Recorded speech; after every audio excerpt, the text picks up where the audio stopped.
সংসারের অনেক খরচ বেঁচে যাবে, রান্না হবে অনেক সুস্বাদু, এমন দুইটা কিচেন টিপস শেয়ার করব আজকের ভিডিওতে। বিসমিল্লাহির রহমানির রহিম। আসসালামু আলাইকুম, সবাইকে ওয়েলকাম করছি নতুন আরও একটি ভিডিওতে।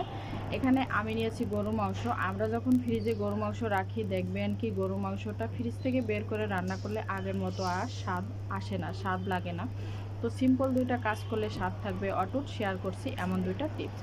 প্রথমত আপনি গরু মাংস অনেক বেশি পরিমাণে একবারে এক প্যাকেটে রাখবেন না, একটু ছোট করে প্যাকেট করবেন।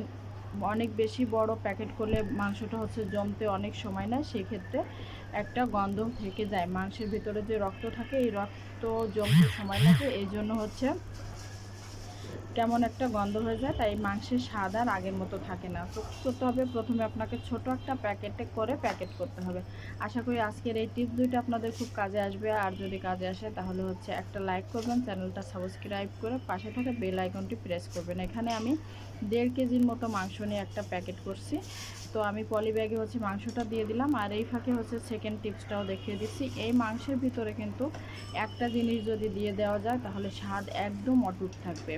আপনি ফ্রিজের মাংস বের করে রান্না করবেন, কিন্তু খাওয়ার সময় বুঝতেই পারবেন না এটা টাটকা মাংস নাকি পুরানো মাংস। তো এইবার যে কাজটা করব সেটা হলো, আমি আগে থেকেই ফ্রিজে বরফ জমিয়ে রেখেছিলাম, সেই বরফের কিছুটা টুকরা এই প্যাকেটের ভিতরে দিয়ে দিব। এই বরফের টুকরা দিয়ে রেখে দিব। তারপরে তাহলে কি হবে, এটা বাইরে থেকে তো বরফ হবেই, আবার ভেতর থেকেও এই বরফ থাকার কারণে খুব দ্রুত মাংসটা জমাট বেঁধে যাবে। মানে মাংস একদম টাটকা থাকা অবস্থায় জমাট বেঁধে যাবে।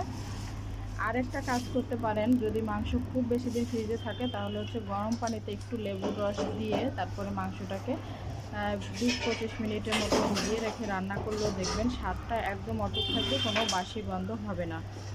তো এই ছিল আজকের কিচেন টিপস। সবাই ভালো থাকবেন। আল্লাহ।